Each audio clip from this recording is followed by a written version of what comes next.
Hello everyone, welcome to Kim's Cozy Corner.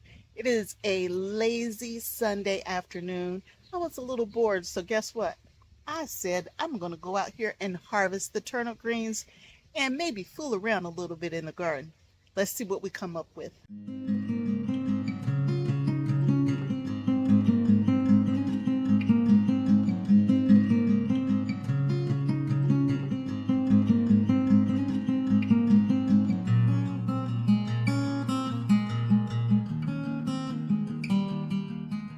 Some of you may have followed me when I harvested all of the turnip greens off of this GreenStalk vertical planter. And now we are going to take care of the collard greens. There's not going to be much, but it's at least a meal for the family. So that's where we're going to start, and then we'll see what else we get into. When I harvest my collard greens, just pick it off just like that. I like to take a good look at the leaf as I'm pulling it off, and then I go ahead and cut the leaf up into strips. So when I take it indoors, all I got to do is wash it up, cook it up, or store it, freeze it, whatever it is I plan on doing. But I start by picking the leaves and looking at them for those little bugs that we don't like and make sure that there are no bugs on them. That'll make the cleaning process easier when I get indoors. Now, while I'm harvesting these collard greens, let me show you a few pictures that I took of things that are doing amazing across my garden. And some of them, believe it or not, y'all, are flowers. The ones that I don't believe are doing work, but they're beautiful as well. So I'm going to start harvesting, and I'm going to share with you some of the pictures from the last 24 hours in my garden.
Y'all, I picked it so clean it looked like the deer don't come by here and just scrape all the leaves off of this thing.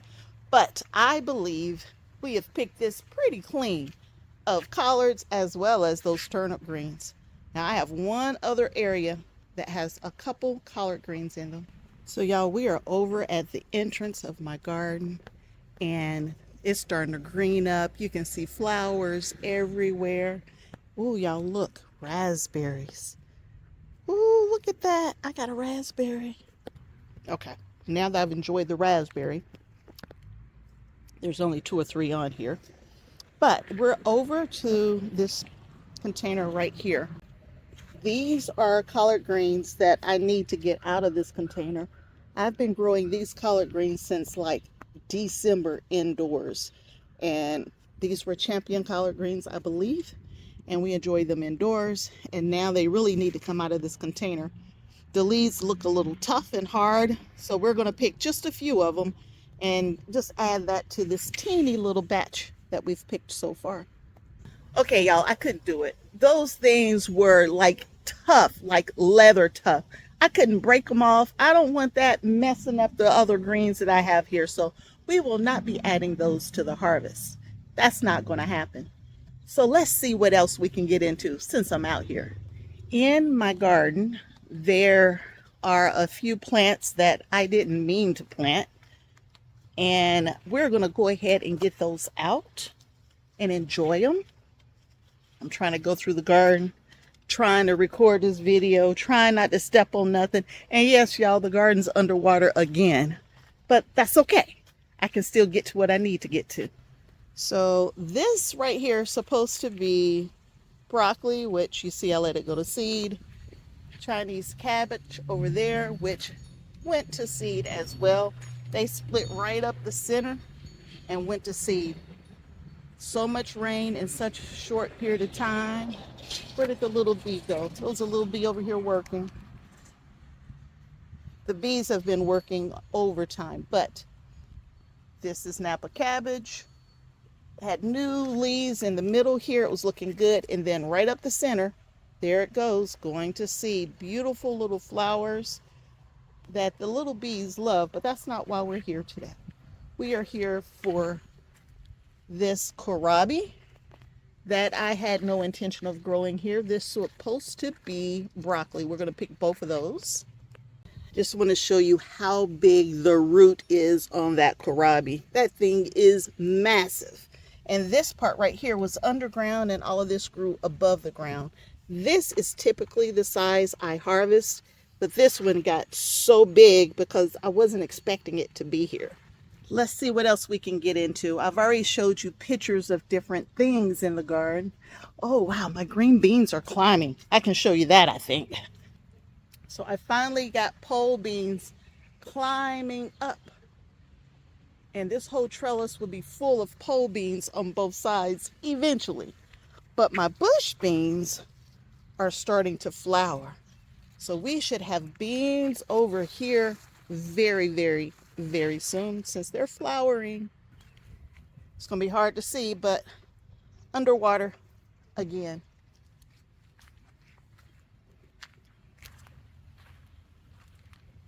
Y'all look at these flowers. Ooh. Look at them, y'all. They are gorgeous. These flowers are growing in most of my pots here. I have these flowers. I get new blooms every day on these flowers. So these are welcome to my garden any day, anytime. I have lots of blueberries as well. They're not ready yet, but at least the animals hadn't taken them yet. Animals been scratching in there, but they didn't take anything. And one of the other things, I think I told you I have an issue with squirrels and chipmunks and that kind of stuff, and I like to set traps for them. We don't kill them in any way, shape, or harm. We don't bring no harm to the animals, but we catch them and we release them into the wild at a park that's about 5 miles from here. So it's going to take them a long time to get back to me, but they might get to somebody else. It's one of the traps. I got it sitting next to the bed that's been played over. But ever since I put this trap right here, they haven't really messed with the strawberries too much. So that's a good thing.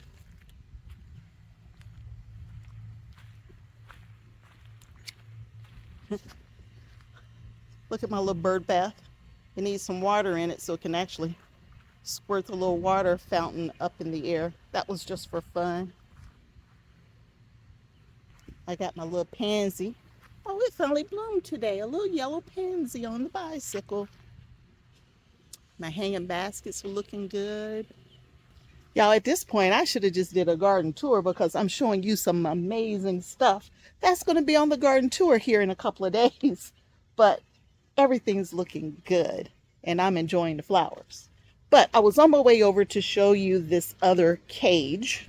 So the chipmunks had dug a hole right here. So I put some bricks in the area where they dug the hole. And I put my cage right there. And I've caught 4 chipmunks in 2 days.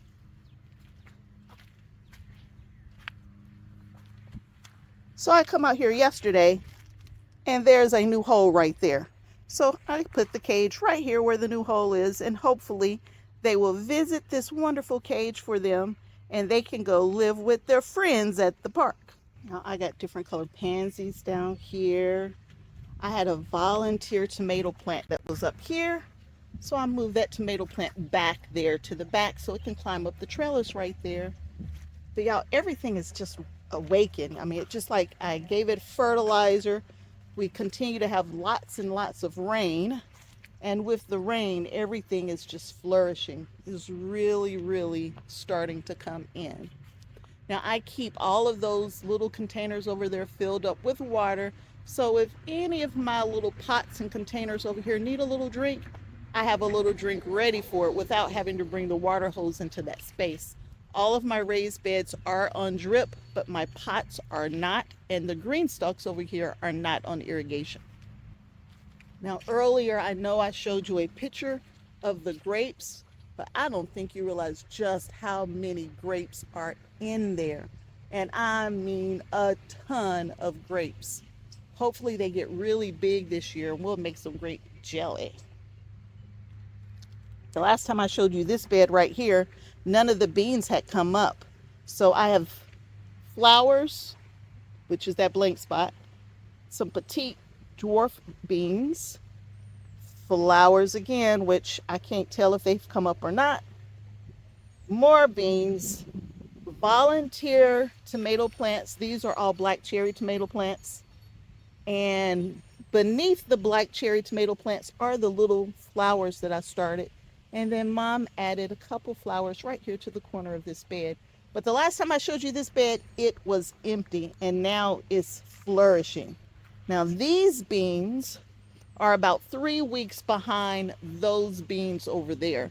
So that will stagger the harvest of all of our beans, and we want to grow a lot of beans this year. Last year we did get lots of beans, but not enough beans to do a huge bit of canning. We did can some beans or preserve beans. I was able to give beans away as well, but the crop is running kind of low, so it's still a year's supply, but I'm going to need to put up just a few more beans this year. 2 years ago, I had a bumper crop, so I really didn't need any beans last year, so I didn't preserve as many, but we are still good. I probably have a dozen and a half, maybe 18 jars of beans left, which is plenty before this first harvest come in. And then we will eat fresh beans until the harvest overtake us, and then we will start canning again. Now, this is early Jersey cabbage right here, and it is starting to head up. These onion are starting to kind of bulb up as well right here.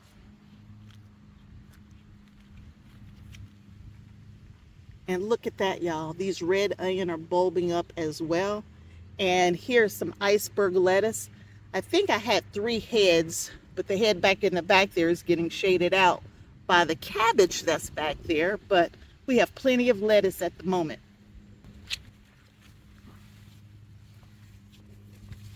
Y'all, this is my last area here. I just wanted to show you the box. I am growing potatoes in this box right here. Now, they've flowered. We did give these potatoes liquid fertilizer a week ago, and they're just as big and healthy.